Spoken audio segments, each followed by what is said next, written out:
আসসালামু আলাইকুম। প্রতি বছর বিশ্ববিদ্যালয়গুলোতে ভর্তি পরীক্ষার মাধ্যমে শিক্ষার্থী নিয়ে থাকে। সাবিপ্রবিও এর ব্যতিক্রম নয়। বিশ্ববিদ্যালয়ে ভর্তি পরীক্ষা দিতে যাওয়ার পূর্বে সবচেয়ে গুরুত্বপূর্ণ অংশ হচ্ছে যে বিশ্ববিদ্যালয়ে ভর্তি পরীক্ষায় অংশগ্রহণ করতে যাচ্ছ ওই বিশ্ববিদ্যালয়ের বিগত সালের সকল প্রশ্নের পূর্ণাঙ্গ ব্যাখ্যা সহ সমাধান করে যাওয়া। সাবিপ্রবিতে একটু ব্যতিক্রমী প্রশ্ন করে থাকে, এজন্য অনেকেই তার সমাধান খুঁজে পায় না। তাই আমরা নিয়ে এসেছি এই ভিডিও সিরিজের মাধ্যমে সাবিপ্রবির বিগত সালের প্রতিটি প্রশ্নের পূর্ণাঙ্গ ব্যাখ্যা সহ সমাধান। তাই আমাদের ভিডিওগুলো দেখতে থাকো এবং প্রত্যেকটি প্রশ্নের পূর্ণাঙ্গ ব্যাখ্যা সহ সমাধান পেয়ে যাবে ইনশাল্লাহ। এখানে বলা আছে y = x⁴ ln x বক্ররেখার প্রথম চতুর্থাংশে x = 8 রেখার সাথে আবদ্ধ ক্ষেত্রের ক্ষেত্রফল কত, এটা বের করার জন্য। এখন y = x⁴ ln x এইটা এবং x = 8 একটি সরল রেখা, আর y = x⁴ ln x হচ্ছে একটি বক্ররেখা। এটা যদি আমরা গ্রাফের মাধ্যমে উপস্থাপন করতে চাই তাহলে আমরা এই চিত্রটা পেয়ে যাই।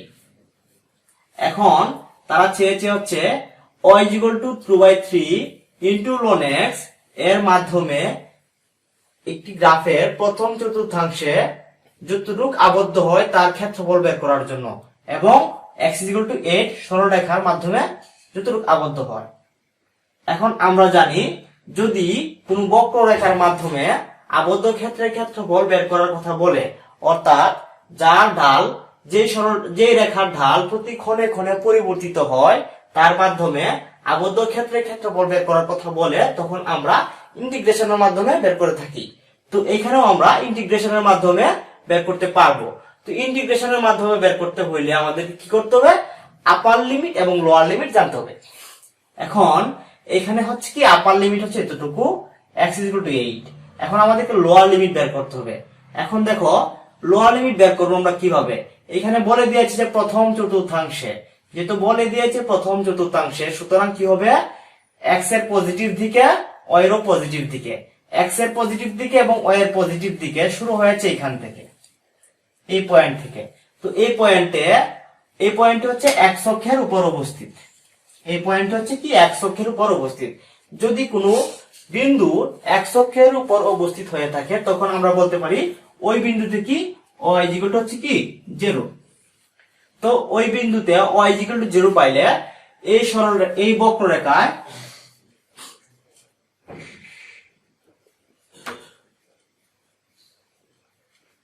বক্ররেখায় y এর ভ্যালু 0 বসাইলে আমরা কি পাই দেখো তো।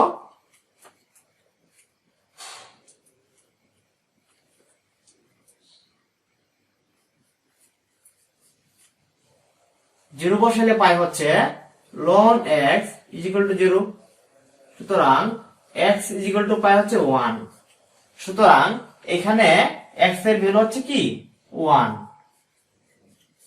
সুতরাং আমরা বলতে পারি এখানে লোয়ার লিমিট 1, আপার লিমিট 8।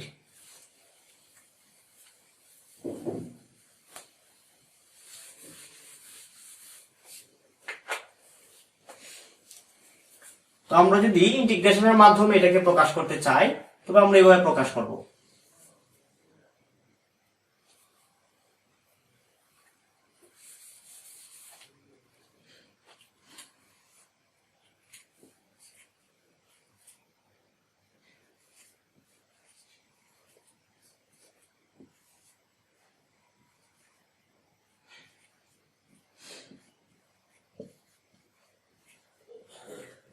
dx।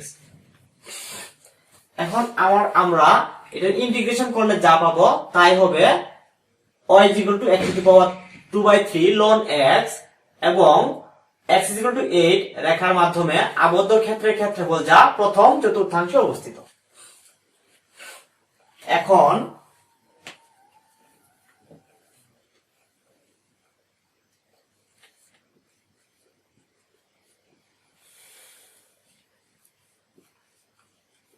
এর ইন্টিগ্রেশন আমরা কিভাবে করব। আমরা জানি uv dx সমান সমান u v dx মাইনাস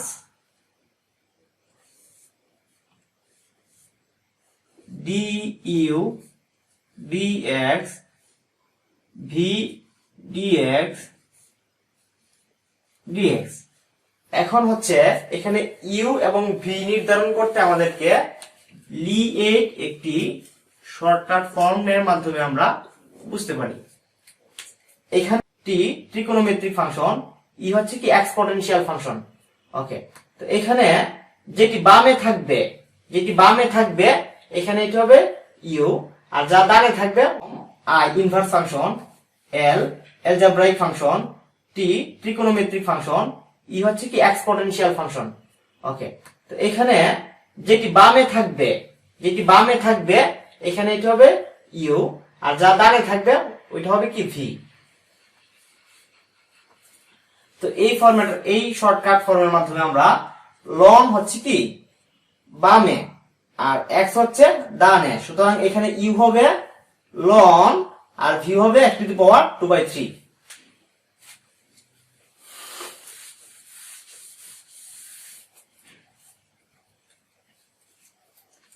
আমরা লিখতে পারি ln x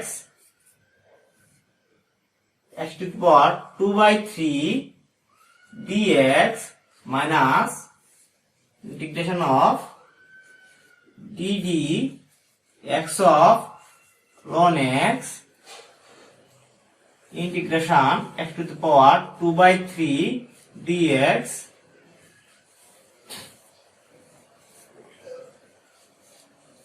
integration। ওকে,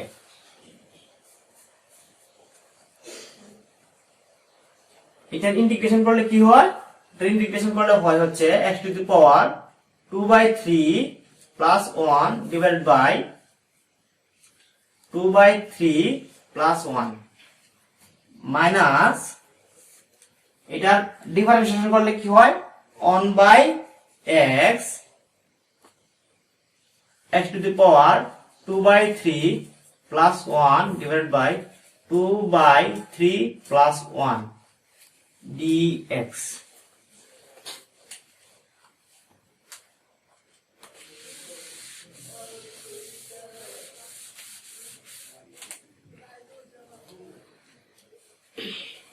সমান ln x 2/3 plus 1 মানে হচ্ছে 5/3 x to the power 5/3 divided by 5/3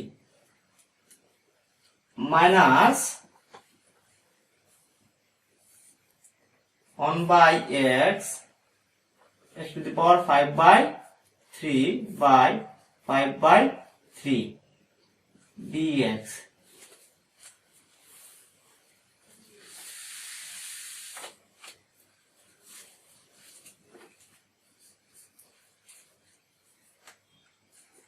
ln x 3/5 x to the power 5/3 minus এটা উল্টে যাবে 3/5 x to the power 5/3 1/x dx।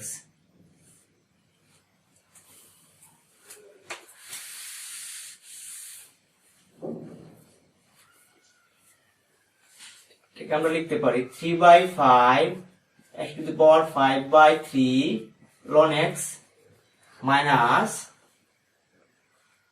3/5 এইটার বেস সেম, সুতরাং আমরা কি করতে পারি একসাথে বেসটাকে একটা করে নিতে পারি 5/3 এটাকে উপর উঠালে কি হয় x ইনভার্স 1 মানে হচ্ছে -1 dx। তো আমরা লিখতে পারি 3/5 x to the power 5/3 ln x minus 3/5 x to the power এদিক করলে কি হয় x to the power 2/3 dx।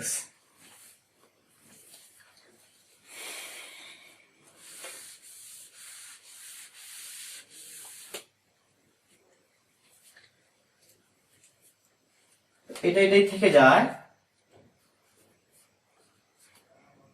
x to the power 5/3 ln x minus 3/5 এটাকে যদি আবার ইন্টিগ্রেশন করি আমি কি হয়, এটাকে ইন্টিগ্রেশন করলে হয় হচ্ছে x to the power 5/3 divided by 5/3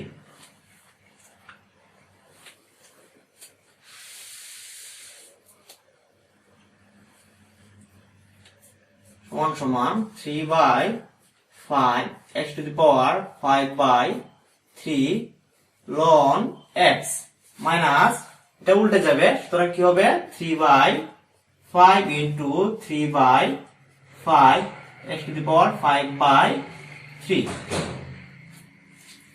সমান 3/5 x to the power 5/3 ln x minus 3 into 3 9, 5 into 5 25 x to the power 5/3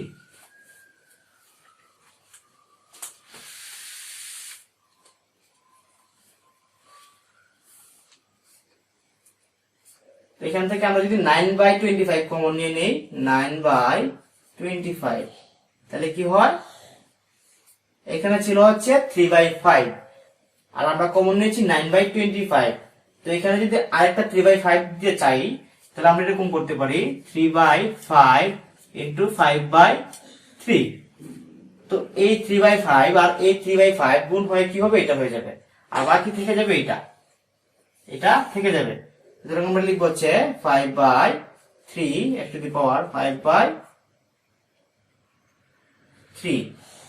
ln x minus x to the power 5/3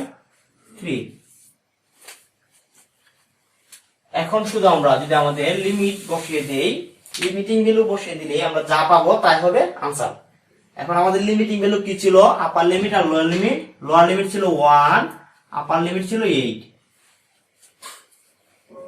এখন যদি 8 বসিয়ে দিই আমরা 9/25 5/3 x এর স্থলে কি বসবে, 8 বসবে, 8 5/3 ln 8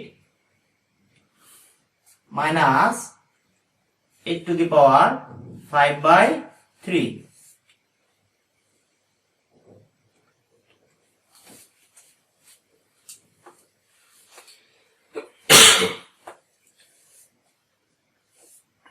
মাইনাস লোয়ার লিমিট বসাইতে হবে 5/3 1 to the power 5/3 ln 1 minus 1 to the power 5/3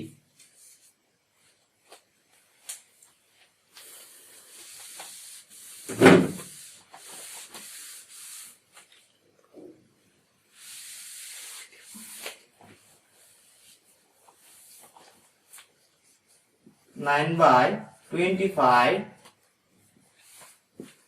5/3 8 কে আমরা কি লিখতে পারি, 8 কে লিখতে পারি হচ্ছে 2 কিউব into 5/3 into ln 8 কে আমরা লিখতে পারি 2 cube minus 2 to the power 2 cube into 5/3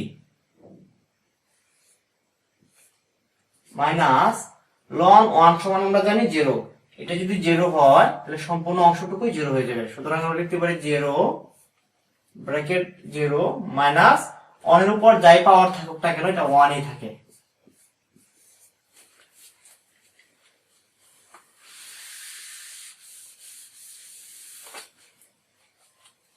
সমান সমান আমরা লিখতে পারি হচ্ছে 9/25 এখানে 3 3 কেটে যাবে,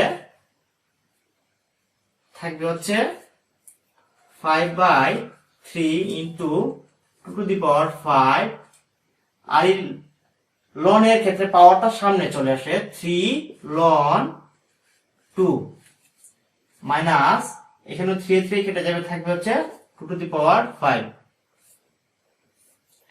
মাইনাস এখান থেকে শুধু প্লাস 1 25 ইন থার্ড ব্র্যাকেট এরপর 5 bracket into 5/3 into 2 two the power 5 3 ln 2 minus 2 two the power 5 plus 1 সমান সমান কি লিখতে পারি 9/25 third bracket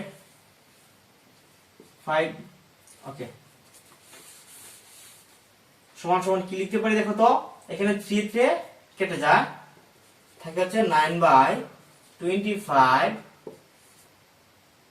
5 into 2 to the power 5 সমান সমান হচ্ছে 32 কি লিখতে পারি 32 ln 2 মাইনাস 32 এই ব্র্যাকেটটা উঠা দিলে কি হয় প্লাস 1 সমান সমান কি লিখতে পারি 9/25 ব্র্যাকেট 5 into 32 মানে হচ্ছে কি 160 ln 2 মাইনাস 32 থেকে 1 চলে গেলে কি থাকে 31 এটা হচ্ছে आंसर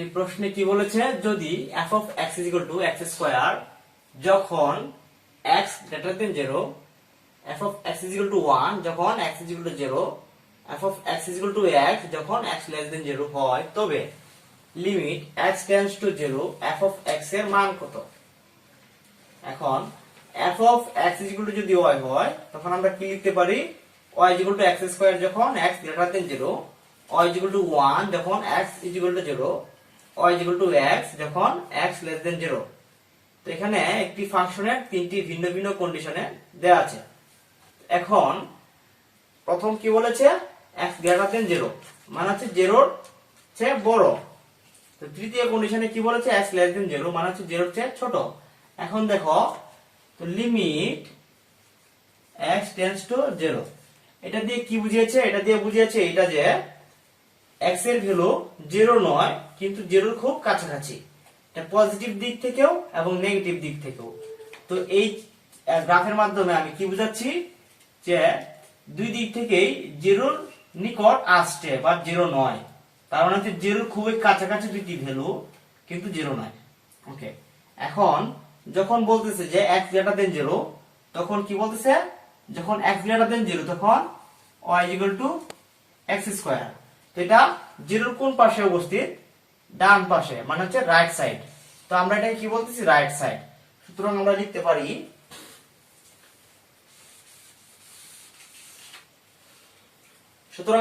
পারি limit x tends to 0 plus plus দিয়ে কি বুঝাচ্ছি এটা পজিটিভ দিক থেকে মানে হচ্ছে কি রাইট সাইড কি লিখতে পারি তো এখানে রাইট সাইড যখন ছিল তখন কি ছিল y x স্কয়ার তো আমরা রাইট সাইড দিয়ে দিলে কি হয় দেখো তো রাইট সাইড যখন নিচ্ছি y x স্কয়ার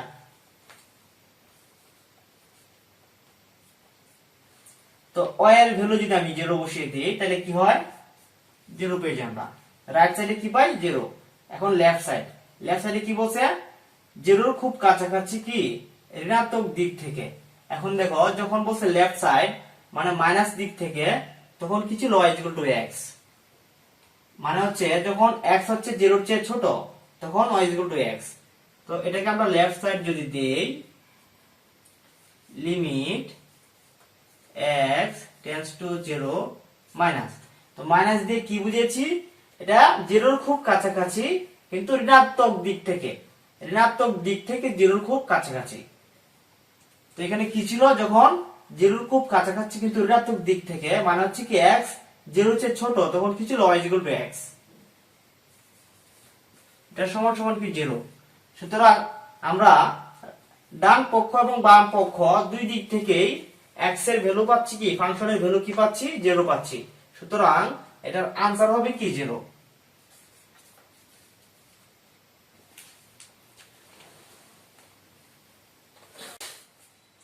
এই প্রশ্নে কি বলেছে f of x = sin x হলে f11 0 এর মান কত এখন দেখো f11 দ্বারা কি বোঝাচ্ছে, এই ফাংশনটির 11তম ডিফারেন্সিয়েশন করার পরে x এর স্থলে 0 বসাইলে এর মান কত আমরা পাবো, ওইটা চেয়েছে। এখন দেখো, তো এটাকে যদি আমরা প্রথমবার ডিফারেন্সিয়েশন করি, sin ছিল sin, এটাকে ডিফারেন্সিয়েশন করলে আসে হচ্ছে cos x। এখন দেখো cos x সমান আমরা লিখতে পারি হচ্ছে sin π/2 প্লাস x। এখন আমরা কিভাবে লিখতে পারি এটা হচ্ছে কথা। এখন দেখো sin π/2 প্লাস x মানে হচ্ছে sin π/2 মানে হচ্ছে কি এতটুকু।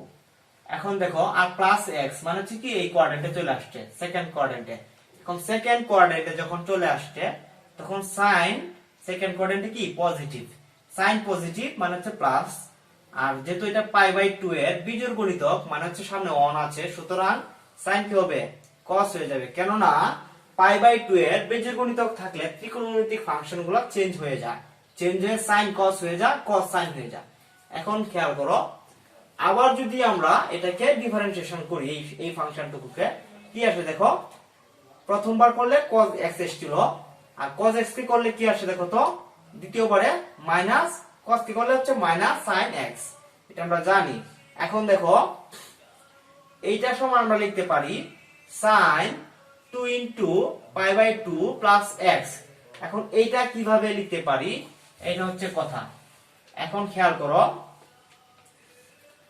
2 π/2 মানে হচ্ছে কি π/2 এর দ্বিগুণ।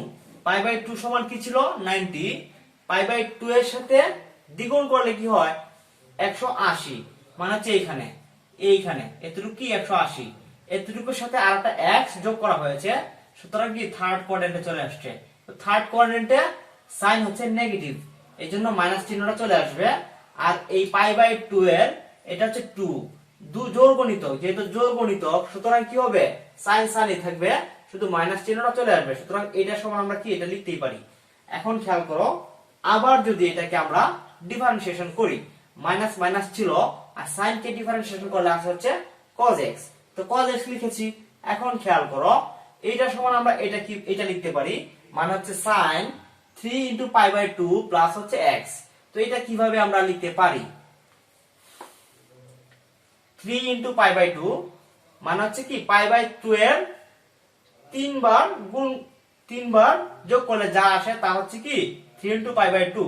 তো π/2 মানে হচ্ছে 90, তো 3 দিয়ে গুণ করলে কি আসে 270, 270 মানে হচ্ছে এটার সাথে কি করেছে প্লাস x, মানে হচ্ছে কি ফোর্থ কোয়াড্রেন্টে।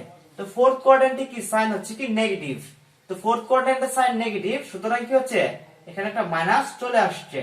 এখন দেখো সাইন যেহেতু নেগেটিভ মাইনাস চলে আসছে, আর π/2 এর সাথে কি আছে 3 গুণ হিসেবে আছে, 3 কি বিজোড় একটি সংখ্যা, সুতরাং এখানে ত্রিকোণমিতিক যে ফাংশন যেটা আছে সাইন, এটা পরিবর্তন হয়ে যাবে কি cos। তো আমরা এটাকে এটা লিখতেই পারি।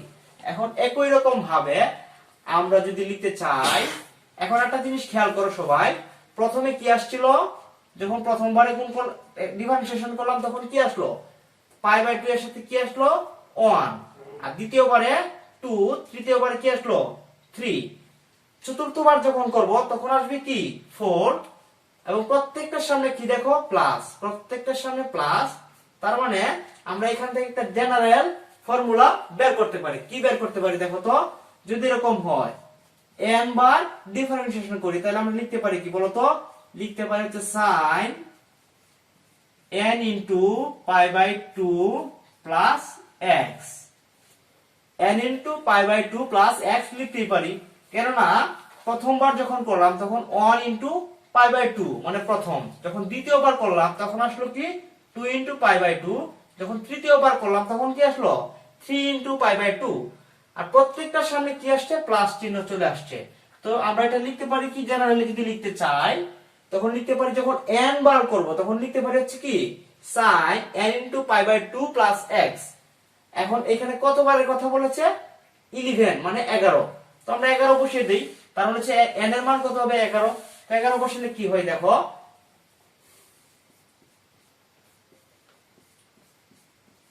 sin 11 π/2 plus x। এখন খেয়াল করো 11 বসাইলাম, এখন 11 বসানোর পরে x এর জায়গায় 0 বসাইতে হবে। sin 11 into pi by 2 plus 0 সমান সমান কি লেখা যায় sin 11 into pi by 2। এখন দেখো pi by 2 এর 11 বার গুণ করতে হবে, pi by 2 কে কি করতে হবে 11 দিয়ে গুণ করতে হবে। এখন দেখো এটা কি 1 2 3 4, তার মানে হচ্ছে এই সম্পূর্ণ সার্কেলটুকু ঘুরে আসলে কি হয় 4 বার হয়। তো 2 বার যদি ঘুরে আসে তাহলে কি হয় 8 বার হয়, 8 2 বার ঘুরে আসলে কি হয় 8 বার। এরপরে 9 10 11, তার মানে হচ্ছে দেখো 11 তো এখানে চলে আসে, এখানে চলে আসে, এখানে কি 270। তো sin 270 মানে হচ্ছে কি -1। একটু ক্যালকুলেটরে ইনপুট দিয়ে দেখে নিবা sin 270 মানে হচ্ছে কি -1। তো আমরা লিখতে পারি কি -1। সুতরাং आंसर কি হবে সমান সমান -1।